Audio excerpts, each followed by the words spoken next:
Mastering Modern Selling, and we are improving today. Um, Jon, welcome. Jon Selig, welcome as our guest. We expect to have Brandon and Carson show up here at some point, but Brandon is stuck somewhere with no internet. And Carson, I don't know where he's stuck, but I bet you he will show up here at some point. Meanwhile, we are going to improv and talk a little bit today about, how do you use humor and or how do you use humor and even jokes in your messaging and your sales strategy? So again, welcome, Jon. It's good to be here. How are you doing today? I'm doing good. Good. So let's start off a little bit here and tell everybody a little bit about who you are and your background. And then I know there's a lot of interesting questions that we're going to want to cover, just related to using humor and everything in sales, but love to know a little bit more about your background. Sure. So good to be here. Thanks for having me. So I'm Jon Selig. I'm half sales guy, half stand-up comedian, and all parental disappointment. And about 7 years ago, I decided, well, sales and stand-up have all these similar characteristics and parallels. And I merged the two to create comedy writing for revenue teams. And I deliver sales enablement, storytelling, and memorable messaging to revenue teams all through the process of crafting jokes. And ironically, that isn't one.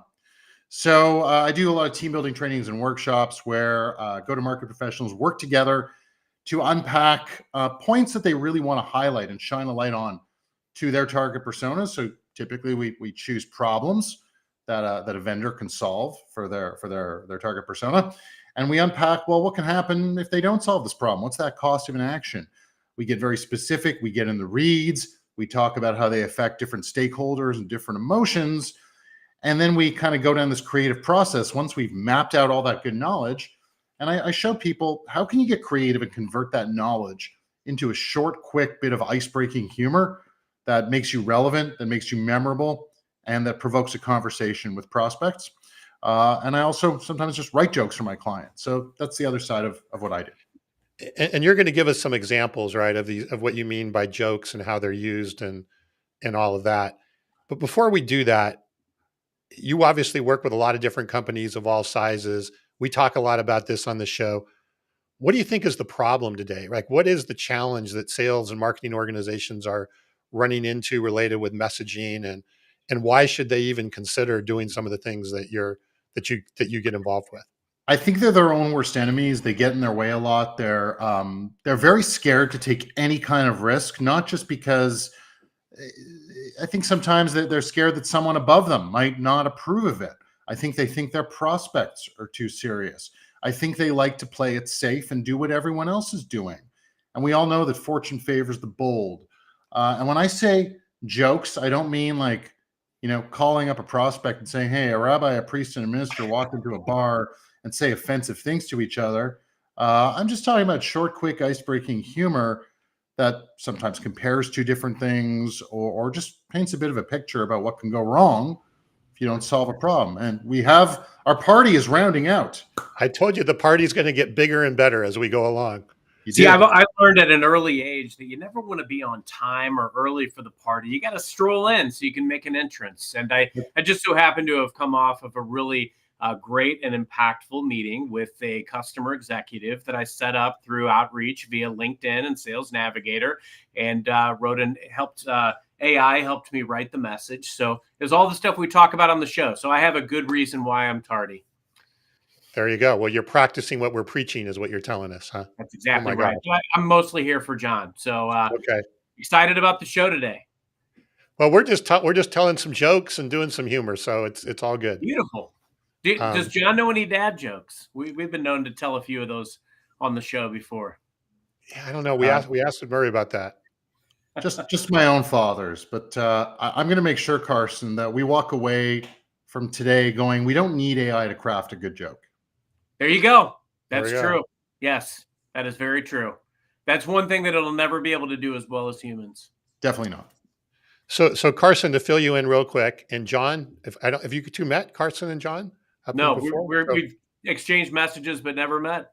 So everyone's getting this in real time. And by the way, welcome Bob and Chris and Margaret. And looks like you got a lot of fans also out there lining up Jon as well. So the pressure is going to be on for some good humor here. But what we were talking about, Carson, before you got here is, why is it even important to start thinking about how we're messaging and incorporating humor into our messaging? Why does the same old bland sort of stereotypical sales message not working, not making sense? And I was going to, Jon, just ask a follow-up question to what you were saying. Do you think that, and you said, one of the reasons people don't change, right, is they don't want to be offensive, and see, this party just is getting bigger and bigger by the minute. We're all here. I know. I told everybody Jon, that we would be. I'm so sorry. Hey, I was late too. So Brandon, you in Chick-fil-A? No, I'm at a Fairfield Inn now. I couldn't find good.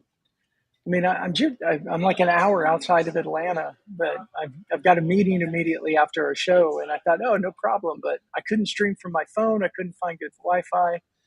Here's my secret when I travel: if you have to go to the restroom or you need good Wi-Fi, go to a hotel. This could be the topic of your next. This could be the topic of your next live stream. That's right. Yeah.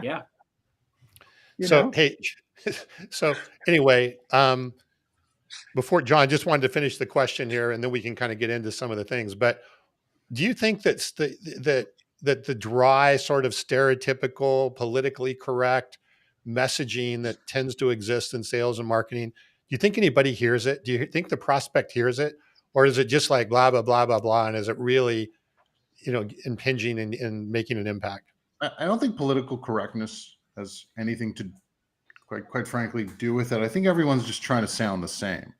I think creativity and oral and written communication skills are dropping like mad. Like, as people lean on emojis and memes to communicate and just images and GIFs, I think this art of like, how do we write? How do we speak? How do we communicate is going away a little bit. And I think people need to flex that muscle just the same way, or exercise that muscle the same way as going to the gym. Like, when I started stand-up in 2011, I sort of stunk at it, like everyone tends to when they start. But you go up 3, 4, 5 times a week and you feel yourself growing and developing with how you communicate with a live audience and how you get to the punchline faster. What's funnier? I mean, if sales teams and marketing teams could practice not getting up in front of their peers and delivering jokes, but just basic writing and communicating with one another on a more regular basis, I think that would translate to better outreach, to better demos, to better sales presentations, to better communication skills with their prospects. Perfect. I had a conversation this morning. I know I'm late to the dance, and sorry everybody, and sorry to the audience, but we were just having that conversation with someone today about just the amount of automation and the amount of scripting and how dumb it's made people. Like, it's like we have this whole generation, and forgive me for anyone I offend, but we have this generation that if you've been in sales or really in almost anything in business since about 2010, if you started in that time, most of what you've been taught is trying to turn you into a robot and not turn you into a thinker. And so things like you're talking about, Jon, your ability to communicate, your ability to have improv, the ability to have a conversation and connect, like, that's just all gone down. And I hate to sound like the old guy that's like back in our day, but I find that one to be really, really true. I couldn't agree with you more. Like, half my LinkedIn feed is buy my set of templates that are guaranteed to work. I've spoken with lots of SDR leadership who the SDRs don't write their own messaging.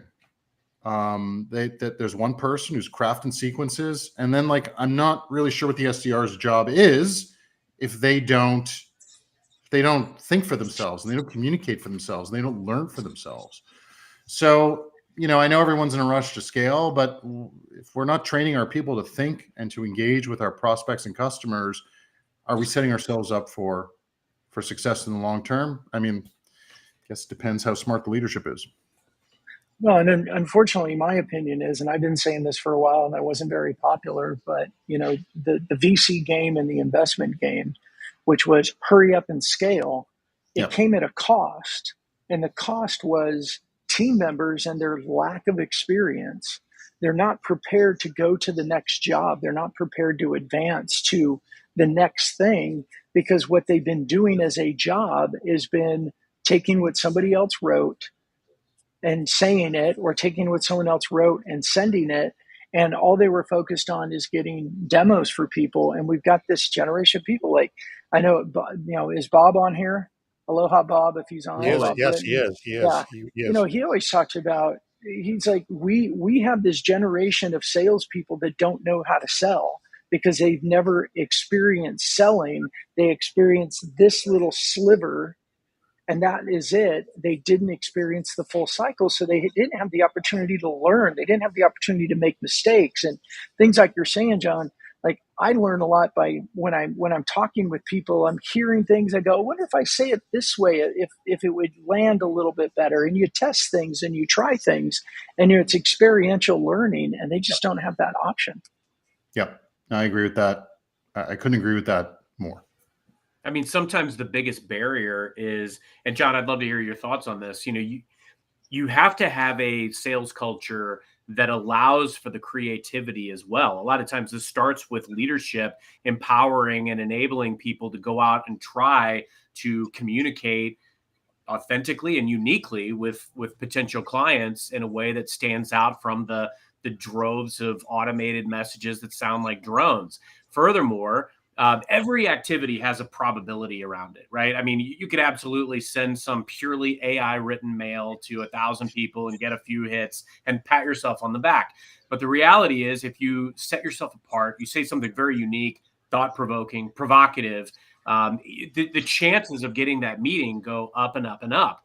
And what I think is really important for us to understand and realize is that it isn't all about trying to sound like everybody else, but we've also got to throw ourselves into the discomfort sometimes. Before I was able to talk to a C-level, it made me very nervous every time. Sometimes I still get nervous talking to a C-level because I want to make sure I sound like I know what the heck I'm talking about. But you've got to throw yourself into the discomfort. Like, I loved your gym analogy. You've got to train some uncomfortable, untested muscle. And what are you gambling ultimately by doing it? If you got an approach that's not working, you're not risking anything by trying an approach that stands apart, that is unique, and might give you a better outcome.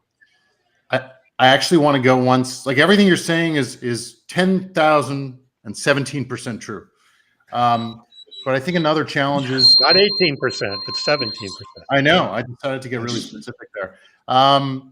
Look, I think I have an expression that some people seem to like, which is most sales pros sell stuff they've never used to people whose jobs they've never had in industries they've never worked.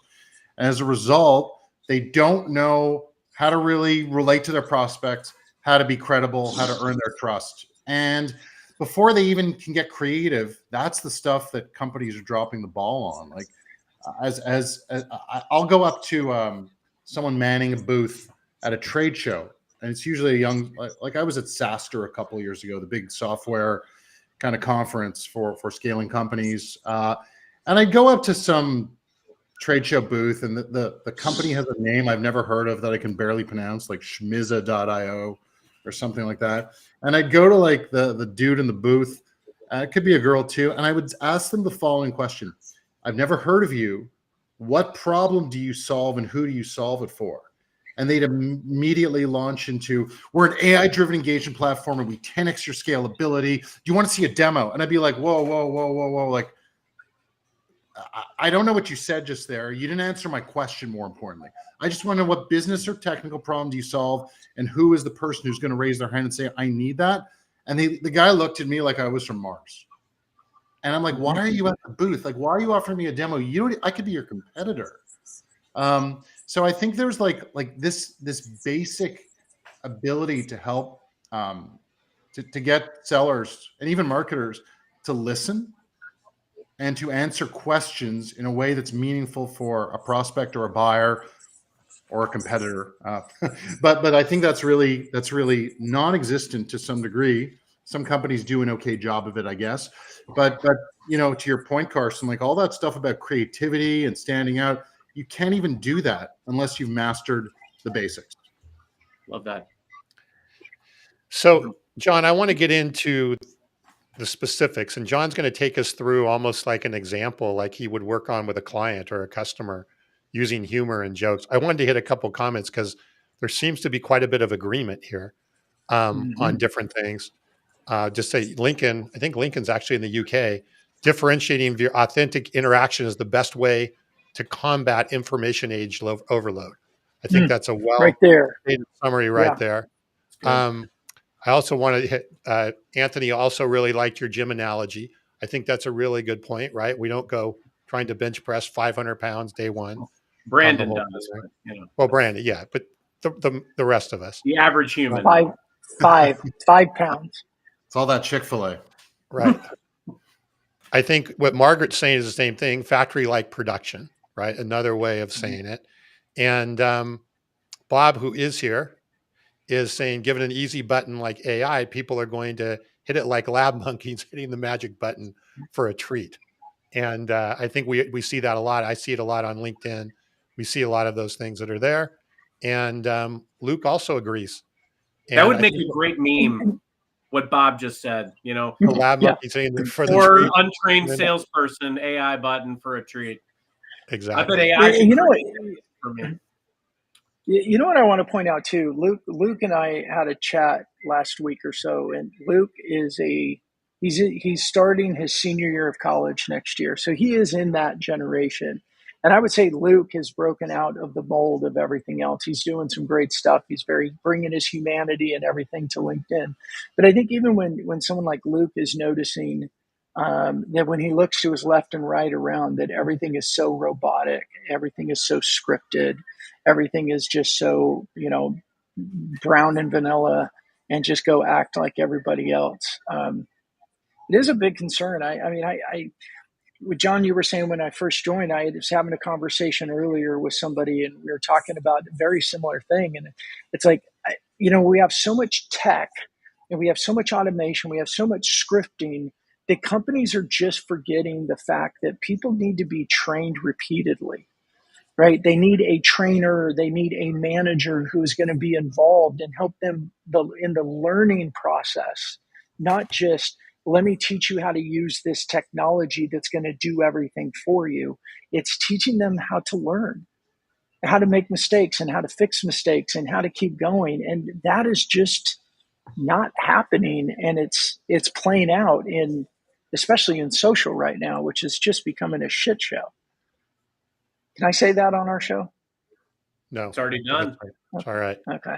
But I'm glad to hear that you do 1,000 fist bumps in your sleep, Brandon. So yes, thanks, Anthony. It's a nervous, reaction. All right. So Jon, take us through, right? We're a client, we're struggling with our sales messaging, we're struggling getting our message across. Take us through kind of a little bit what you would do, how you would use that humor and that joke. And even I know you picked out an example we were going to go through. Yeah. Look, when I work with my clients, and I write jokes for them, I'll often talk to them about, well, okay, who's your target persona? What level within the organization are they? Are they a C-level who's thinking about big picture strategic stuff, or are we dealing with managers and directors who are probably a little bit more focused on tactical stuff? So it's called knowing your audience, right? And what is that person trying to achieve? What does success and failure look like for them? What KPIs are they measured on? Who are their key stakeholders? What affects their emotions? What excites them? Makes them proud? What makes them afraid? What frightens them? Sorry, I said that. What makes them nervous? What makes them anxious? Or just what makes them frustrated and angry? And as vendors, there's problems that we solve that trigger all those negative emotions for them. So if we were to isolate that problem, let's tell a story of what could go wrong if that problem isn't addressed, isn't solved. So, for example, I have a client. They're called EventMobi, and if anyone has ever been to a conference or a trade show of some kind, they make those apps that you open up, and it's got all the content, all the speakers, all the exhibitors, lets you set appointments, all that kind of stuff. And what challenge do these guys solve? They eliminate the hassle of printing programs for an event and disposing of them when it's over. So their team wrote the following joke. They said the most challenging part of printing programs for your event is finding a big enough recycling bin to put them in. getting big laughs, I can tell. But it doesn't matter because the joke isn't written for you guys. It's literally written. I thought it was clever. That's clever. I'm good. You know what? To be honest, I thought it was like one of Brandon's dad jokes about that same level. Well, like the reality is it paints a picture. You know, dad joke or not, it paints a picture about what's going to happen if you stick with the status quo. Right. And look, I'm not going for Netflix comedy special kind of humor because we're writing short, quick one-liners. You can't write. If you look at traditional stand-up, especially in the modern form, it's a long-winded story with some punchlines along the way. That will not fly. If you're doing cold email, you're sending LinkedIn connection requests, which have 300 characters. If you are at a trade show booth and you have a few seconds to grab an attendee's attention, when they approach your booth, you have a few seconds to kind of shine a light on something and provoke a reaction. So I don't know if that's a dad, like I don't even know what a dad joke is. I just know it's like usually got a pun in it. I would like to say that joke was pun free. So I will. It's those ridiculous jokes that your dad probably told when you were growing up that you groaned at, but that now as a dad you tell and you think you're funny. Trust me, I'm a big sufferer. I would challenge people because I know the term dad joke gets thrown around a lot. I would challenge people to watch stand up and dissect it a little bit.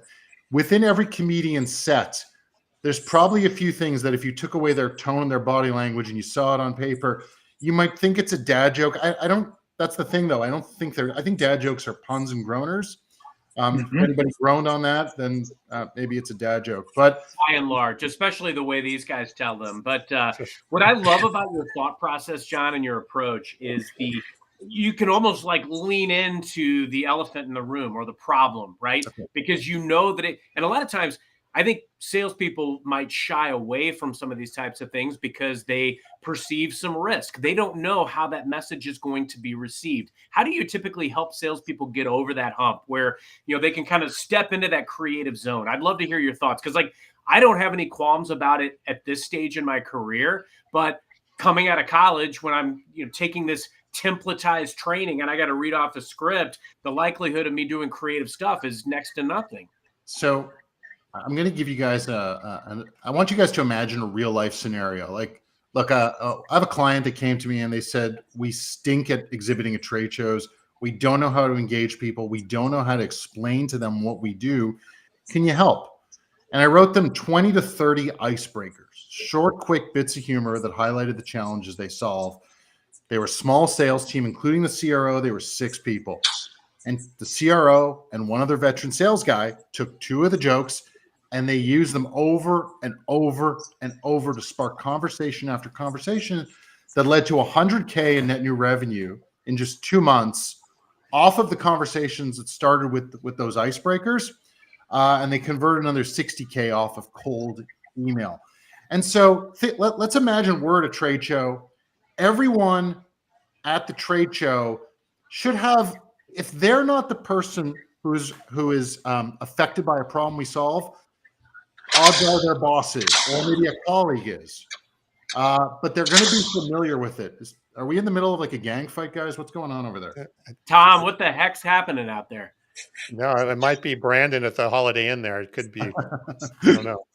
Tell those employees to pipe down, Brandon. Yeah. Look, imagine we're at a cybersecurity trade show and someone comes to your booth and you say, hey, do you want to hear a joke about protecting your data on the cloud? What are they going to say? Odds are they're going to say, all right, what do you got? Sure. If you deliver the joke and it's written properly, as like I believe they should be, sort of where you're revealing their relevance to them and highlighting the challenge and the setup to the joke, whether or not it gets a laugh, there's going to be a reaction. And if they laugh, it's because it's either a problem today, it's a painful, true challenge that they're struggling with. We laugh at things when they're painful and true. It was a problem in the past that they've resolved, or they know it's going to be a problem in the future because stuff's happening and we're going to be dealing with that soon. That's number one. If they don't laugh, the jokes are structured in such a way where the prospect, who might not be like, they might not find it funny, but they're processing what you said and they might go, That's really interesting that you say it like that, or that you raise. And then either way, it's a conversation starter, and that's all we're really looking for from this. Like we're not looking to get a 5-star review from all those Netflix fans. We're just looking to provoke conversations in a human, meaningful way, and shine a light on some challenges, and through that process, even qualify them to see if they're the best people we should be talking to. So I need you to give Brandon a joke that he can turn around and tell one of these employees to have them start listening to our show. On your website, I know you talk about how you replicate some of this content to different channels. What I'd love to hear, especially for like my purpose, for our audience, what are some of the other channels that you see this working effectively in? Like, how are you leveraging the humor via, video or other types of ways that you can engage with prospects? Yeah, that's a good question. So look, there's 7 cold outreach channels that you can open up with a bit of humor, like a short one-liner. So look, my go-to when I'm calling a CRO is this call or this email or this LinkedIn connection request is colder than the relationship between sales and marketing. And I'm highlighting a challenge, that misalignment. And I want to say, like, is this a problem for you? Like that misalignment between your sales and marketing teams, because that's kind of part of what my workshop is able to do, is bring them together. I'll also sometimes, if I'm calling up a SDR leader, I'll say this call is colder than an SDR's feet their first day dialing. So I'm highlighting the challenge of call reluctance. And so, look, we're shining a light on problems we solve. Now, there's cold calls, there's emails, there's LinkedIn connection requests, there's voicemails, there's videos, there's voice notes on LinkedIn. That cold opener kind of style doesn't really work on a demo, but there's other jokes that you can use to repurpose on a demo in a cold email within our pitch deck. You can turn that into memes, into graphics. I have a client, and I'll tell you guys this joke. I worked with Broadcom, and I worked with their network observability team. They sell solutions to network operations managers who, look, their whole success is predicated upon people not knowing that they even exist. So, because if your network's down, you're going to come running for the network guy or girl. So I wrote this joke for them. Your success in network operations is predicated upon being invisible and people not knowing you exist. That's a career I could have crushed in high school. So Jeremy, who's the product of, he's like the brand evangelist there, or the product evangelist. He took that joke and he added a picture of himself with a mullet from high school. He posted that on LinkedIn, and that was his best performing post to date. I bet. Right. Yeah, because it was different. It was original. I just wrote the joke. He added his own spin where he added his photo, and that it was like 1 + 1 = 3 kind of thing. So there was some self-deprecation. There was just a clever joke, and it just got people reacting. And that's an interesting kind of segue too, because I mean, look, you have an important brand and an impressive brand as well, John, in its own right. Like what I've known about you, following you for as long as I have, is you parlay that humor into your posts, and they stand out. I'd love to hear how that has positively impacted your business, your brand, and how you've leveraged LinkedIn as an example with your following. Well, you've touched on a sore spot. A painful truth is that the algorithm doesn't give me the reach I used to get. I'll post a brilliant joke on there, and I'm like 600. That's happening to all of us. Yeah, so that's exactly it. So you've triggered me right here, guys.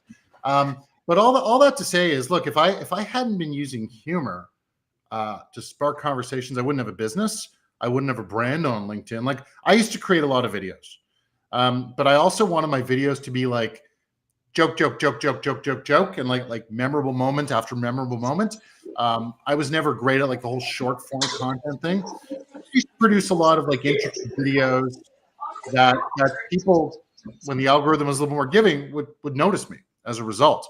When I cold call people, which I still do, it's usually someone I'm connected with on LinkedIn, and they know exactly who I am right when I'm calling. Like I've been calling up some channel sales leaders recently and saying, hey, this call is colder than the shoulder you get from disengaged channel partners. And they know exactly who I am. So is it the joke on the cold call? Is it the brand on LinkedIn where I'm being a little funny and a little different than all these other people saying 7 quick hacks to 10xing your earnings. I'm trying to just use this. It's sort of a bit of a, what's that term for it? It's a, what do you call it? I forget, the term is on the tip of my tongue. Like, it's a multiplier effect, right? Yeah, some of the parts. Yeah, definitely. Yeah.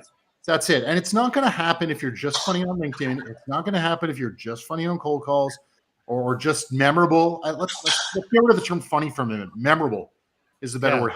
How do you stand out? That's the whole point of being funny. It's not going to happen if you just do it minimally and for a very short period of time. I show up to trade shows. I introduce myself to people. And I was at a trade show the other day where I was kind of doing some prospecting in the manufacturing space.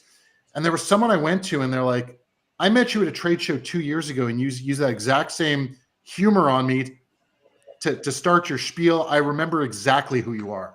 And so a side of me is like, oh no, I'm using the same jokes. It doesn't matter. They remember who you are. Yep. Yep. And that's so much. I'm sorry, Tom, go ahead. No, go ahead. I'll ask my question when you're done. Cool. I mean, Tom, you and I talk a lot about rising above the noise is such an important thing right now. And as you say, like, here's the 7 hacks to this, that. It seems like so many people are just following these, these hacks, these systems that are all boring and everyone sounds the same. One of the things that we've been talking about with rising above the noise and being remembered is bringing more of your humanity into your everything. And I think especially with LinkedIn, it gives you that opportunity for repetition. But the more you bring your human in it, and this isn't like, oh, keep Facebook out of LinkedIn. This isn't all personal. It's bringing your humanity into it. And I think in your case, Jon, your humanity is humor. And you're bringing that into your business conversations to stand out and be memorable. That's what I see. No, I appreciate that. I don't think people even have, like, look, it's not easy to teach people. Let's back that up. Let's rewind. I don't teach people to be funny. I teach a small percentage of people, quite frankly, to get a little funnier. But all I really care about is that they loosen up through the process. In other words, look, I don't use the joke writing process to make people funny. I use the joke writing process kind of like Mr. Miyagi taught Daniel to be a karate champion by getting him to wax his cars and sand his deck. Remember this? Wax on, wax off, all that kind of stuff. Daniel was like, well, why am I doing this? And he became a champion through the whole thing. And I'm using the joke writing process to help sellers better master, well, what problems do we solve? How are they impacted? Tell some stories about that and just be more human communicators that are also consultative in nature, better subject matter experts, better listeners. And if they can be a little funnier after completing that process, cherry on top of it. Like, that's kind of the whole point of what I do. So it's not always about being funny. It's definitely about standing out. It's about being human. But we're dealing, as we talked about earlier, with a generation of investors who want to ramp these companies quickly. They overhire. Some people aren't really meant to be in sales. No offense to the people who probably aren't watching this anyway. And how can we, and they don't want to invest in enablement. So how can we up their games to be a real salesperson, to craft the right message, to have a real conversation, so to start conversations and to have meaningful ones. And I just use that joke writing process to help my clients achieve those kind of objectives. You know what I'm hearing you say, I think, Jon, because I think there was a couple of questions earlier about difference, improv versus jokes. But what I really hear you saying is what you're teaching people how to do is, one, break the ice in a way that makes you memorable, but even gets a conversation starter, right? A conversation starter breaks the ice. You're removing that wall of seriousness, right? That often exists in a new relationship, right? There's I have to be serious because I have to be professional. You're kind of removing that and dissolving that. And I think the third piece to it is if I am doing cold outreach, to me, it sounds a little more fun than dialing the phone and saying, hey, do you want a demo or whatever that, an SDR or anybody else at a trade show is going to say. If you take those three things together, you're getting more productive salespeople that are maybe having more fun with their outreach. You're removing some of the seriousness, which builds a relationship and helps you rise above the noise, Brandon, as you're talking about. And then the third piece is there as you are breaking the ice and you're becoming more memorable. It isn't about getting somebody to laugh hysterically on the floor crying. And I think that, that's the first thing you hear of, right, when you think of a joke. Is that a good summary of kind of what you're saying? It's perfect. And it's like, look, I'll give you guys another analogy from the stand-up world to maybe give this a little context. I'm sure everyone here has gone to watch some stand-up comedy at a club or at a bar, and there's a very good chance you don't know any of the comedians who are on the show. Doesn't mean they're not funny, but they're just not famous. They don't have a Netflix special. They're not Jerry Seinfeld and all that stuff. Correct. They're not a brand name that sells tickets. You're at the club to watch comedy, not to watch a comedian. The moment that comedian comes on stage, they have like 15 seconds to make you laugh, to earn your attention, and to earn your trust, so that you give them more of your time, right? Like you listen to the next joke, and that 15-second window, you have to be relevant. You have to say something that's on their minds right away, something that's frustrating them, something that's keeping them up at night, something that they're just petrified about. And how can we trigger that within 15 seconds, whether we're on a stand-up comedy stage or whether, again, they're taking our cold call? You need really 5 to 10 seconds under those circumstances. Our email, like whatever it is, how do we be relevant, memorable, quick? But we can't be relevant and memorable unless we understand the audience inside and out, and why our company is in business, and why they can help them achieve their objectives. I love that so much. And like, look, I'm somebody who's not funny. So like for me, my challenge to myself would be, how could I do something unique or creative to approach this conversation that is going to be unorthodox, that can get somebody's attention? I loved your Karate Kid reference earlier. I will say, what was it, 40 years ago this week, that with an illegal crane kick, Daniel LaRusso knocked out Johnny Lawrence. But it reminds me, when I ran a call center years ago, we used to do fun little things like I would do a contest. We were calling into a market. We were calling karate dojos. And I said, I'll give $1 to the first person that calls one and says, does fear exist in your dojo? And it was hilarious. And they did it immediately.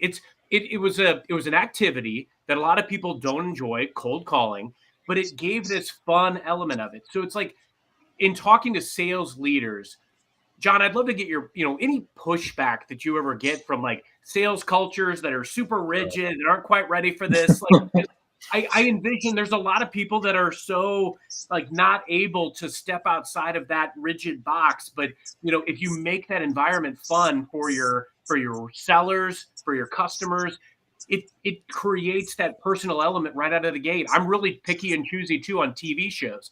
I'll watch like the first 10, 15 minutes of that pilot. And if it doesn't grab me, I don't watch it. Because we live in this society where, I got 1 billion choices to make, and your customers have 1 billion choices to make too. So I'd love to hear any thoughts about, cultures that are very rigid to accept, this type of approach.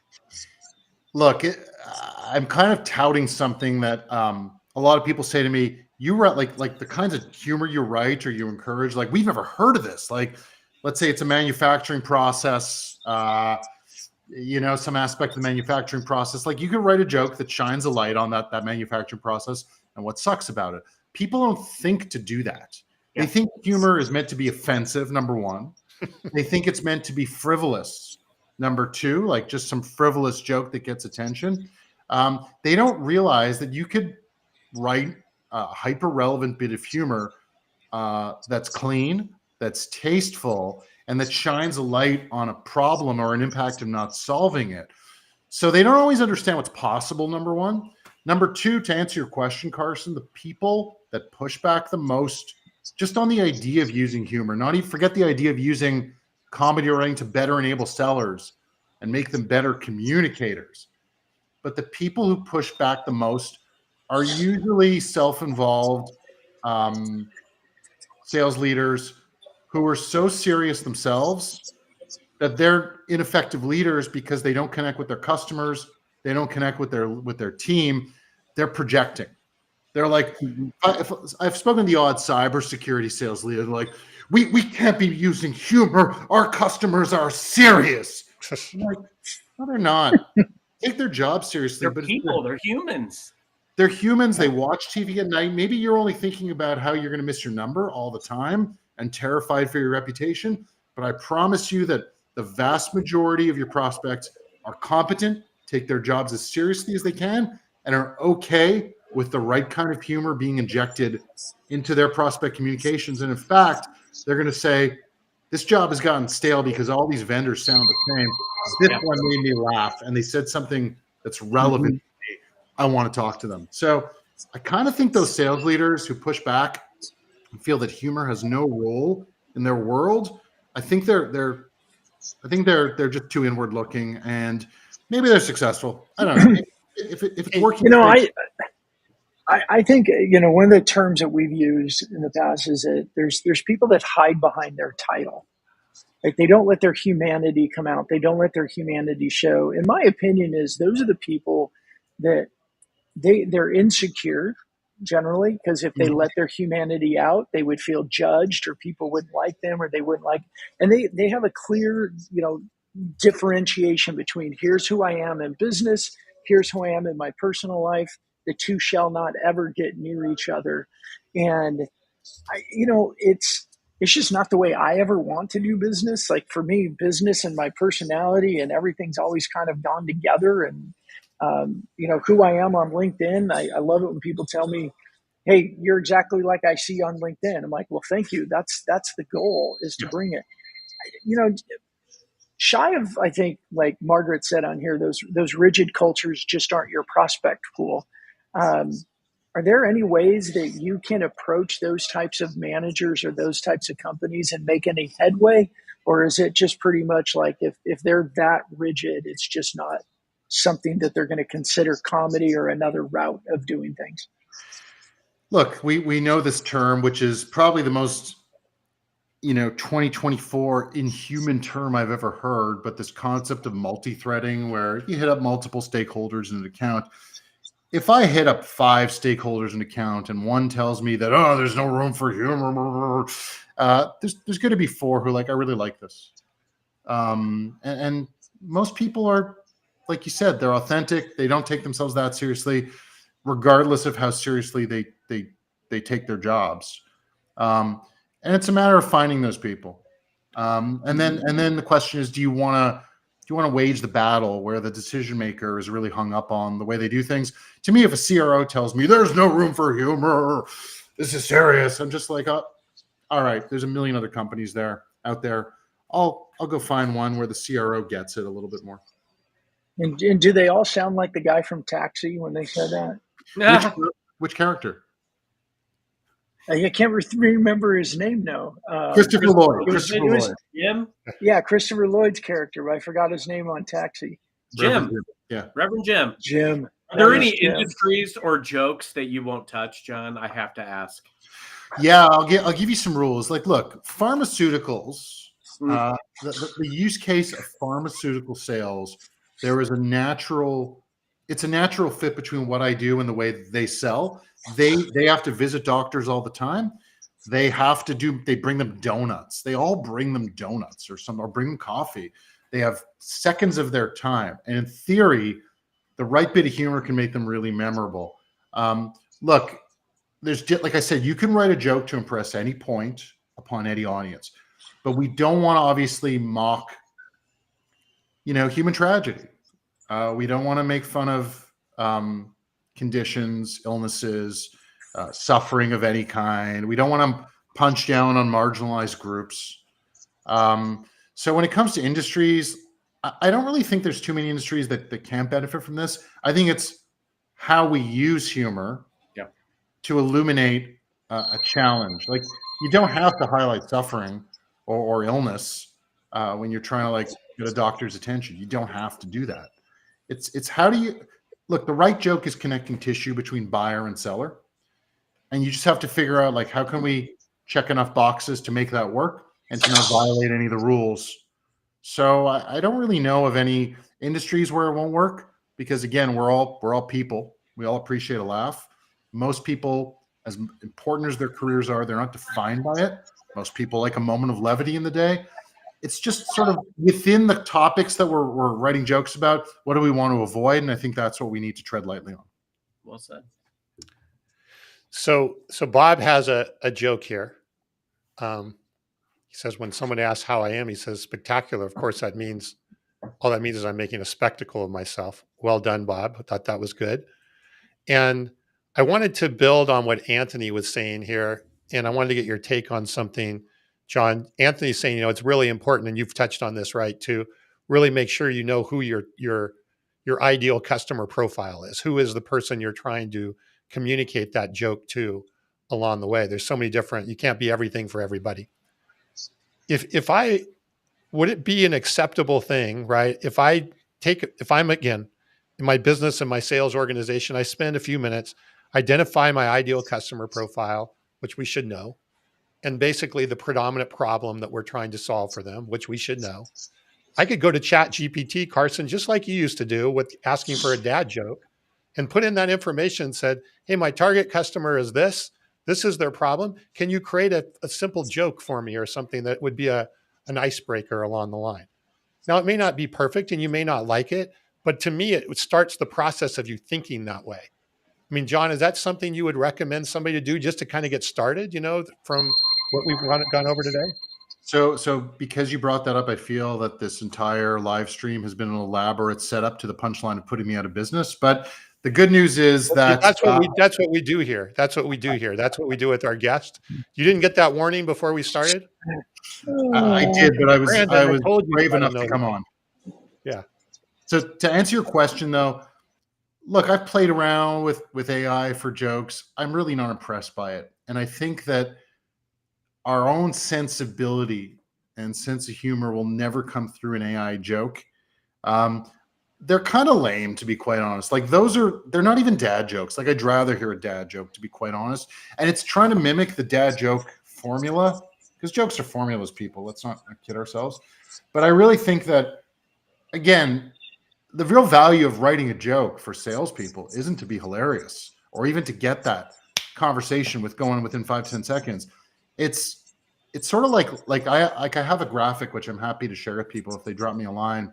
It's on my LinkedIn content somewhere. I created like an upside down triangle, and as we, the base is actually upside down, and at the top we have like understanding your buyer, understanding what problems you solve, how they impact them, getting creative, learning how to rephrase and say things in simple English, and then then it's creativity, and then it's like, well, how do jokes work? Jokes are formulas. How can we take all that stuff, all those inputs, and have a nice output, which is a short, quick one-liner? And again, even if you don't write a great joke, but you go through that process, you're going to be a better communicator and even storyteller. And we all know that storytelling resonates within sales. The questions I put my clients through, get them answering before we even start the creative process, it's kind of before and after storytelling. So you can use ChatGPT to get you an output, which probably isn't that great. And if you were to deliver it, your prospect might be like, what? But I still think the value lies in creating the joke yourself, no matter what. Interesting. Okay. Brandon, Carson, any final questions here before we need to wrap up here? I know, Brandon, you need to get to a meeting. I was just going to ask any other, projects or jokes or just successes that you're particularly proud of that really stand out, Jon, like where you were able to come in and really, have an impact on the way that they did business. I'd love to just hear how impactful injecting that humor was into someone's sales process. Yeah. So I mentioned the client, they're called PowerCord, and they succeeded with trade shows and cold email. I have another client, they're called TrustArc. And I spoke with the CRO a few months after. I worked with his new logos team. They were like 15 or 16 people, I forget. And 6 of them were brand new hires. I was inviting them to the workshop with their Gmail addresses. And I spoke to them about 3 months later, and we hadn't had time to like review the success of the workshop. We did like an open mic at their QBR where I gave my keynote. The team told their jokes that they wrote in the workshop, and then I told my jokes, and there were laughs. Like we all got laughs. on jokes about global privacy compliance efforts, the most boring topic on the planet. But we wrote these jokes that painted these pictures that told these stories. And I got a couple of emails during the quarter that followed that keynote. Hey, we closed some deals with off a cold email that had those jokes. And I'm like, great.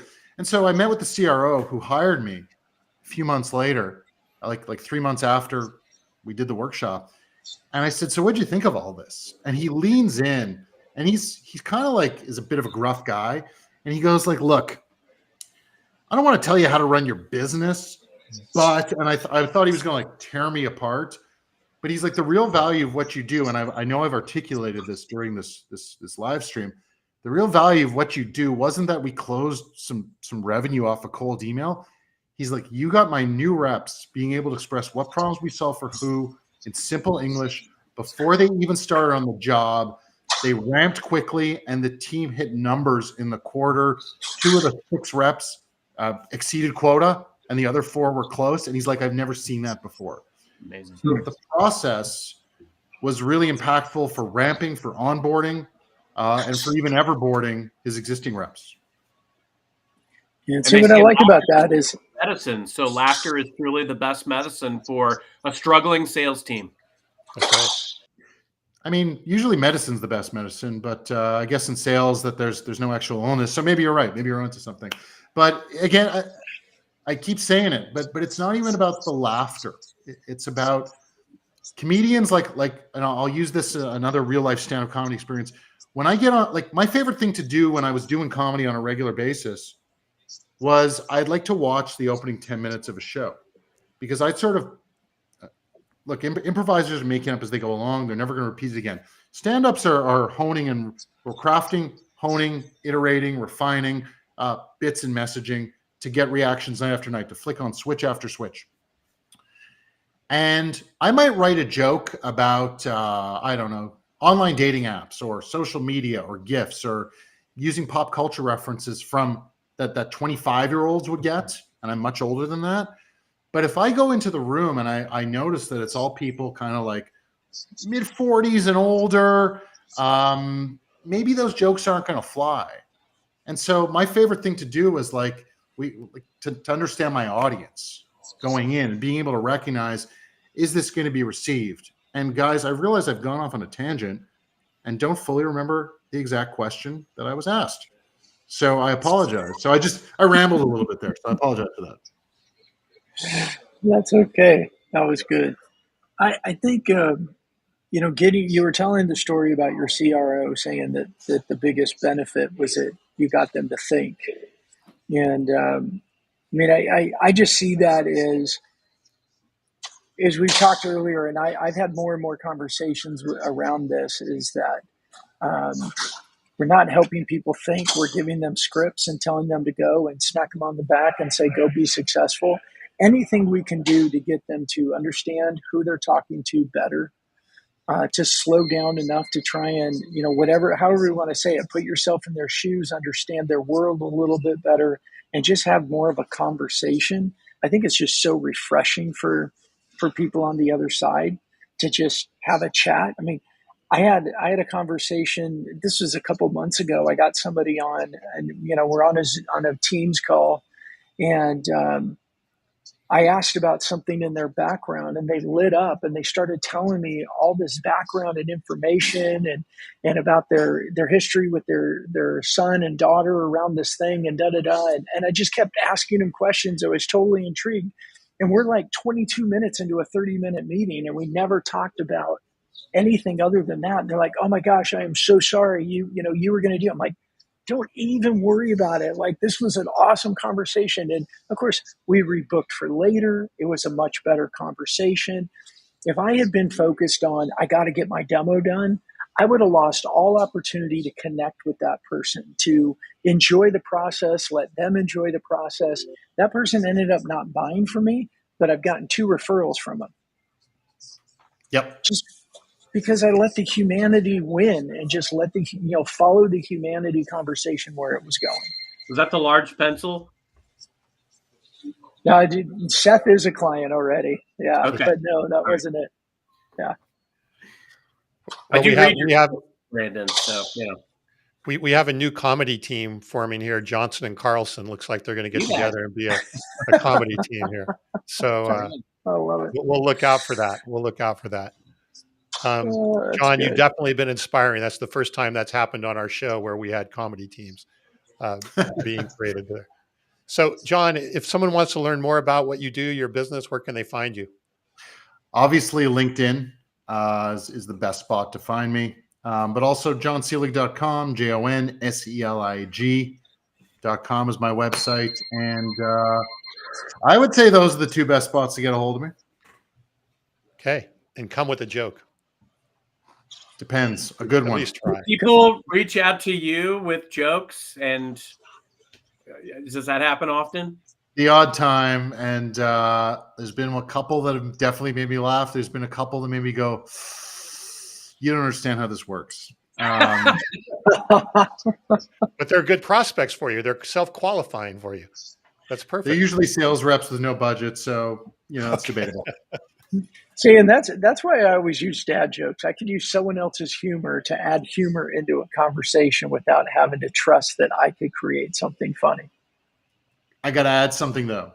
But when a team of reps works together and they write 30, 40 kind of jokes that I teach them to write, and one or two of them is brilliant, it's for everybody to use across all their outreach and communication. So That's cool. we can't depend on everyone to create their own. It's how do we leverage one that's going to resonate with our audience? Good point. Very good point. No, I really do agree with you, John, is the process is the value here, right? The process that they go through is the real value. It's not the joke itself. It's the process that's going to be really, really impacting. Well, thank you. This has been awesome. Carson, Brandon, I think what John went over today, and I think even last week on the show, this kind of puts a bow on a lot of the things that we talk about, right? Of modern selling, building relationship. These are real tactics for doing it, which are really, really, I think, amazing. Well, I think we need to do an episode soon too on talking about themes and consistency. We've gotten a little bit away from that, but everything that Carl was talking about, what John's talking about, really helping people more practically get into like, hey, here's your 3 themes that you talk about. Within each theme, you've got some sub themes, but this helps you create that consistency. I know, like Carson, you do that naturally. And then for me, it's always 3 themes in your humanity, because you got to bring your personality and your humanity to it. And I feel like so much of that, I see more people are using LinkedIn. The amount of people that publish is increasing, not dramatically, but it's increasing, probably because of AI, which means we just have more crap to weed through. But as more people are starting to try and use it, getting that refined, and you said you're putting the bows on, being human, like Carl was all about, man, we got to know ourselves or else none of this stuff matters. John, you're talking about knowing yourself enough to show up in a way that somebody's going to capture their attention and they're going to let their guard down a little bit. And I think, us doing one again on what are the things that you do talk about, because random acts of publishing just don't add up to a whole lot of success. Well said. All right. Well, thanks again, John. Brandon, Carson, as always, thank you. I'm glad you made it. Yeah. Thanks, John. But John and I were going to have a good time if you didn't show up. So we were ready. We were prepared. Never count us out. That's right. We got here eventually.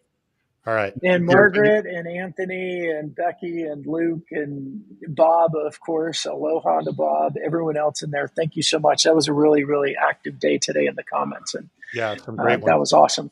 Yes. Thank you. Sorry, Carson. Wrap us up. All righty. Well, thank you, John, and to our audience. Until next time, happy modern.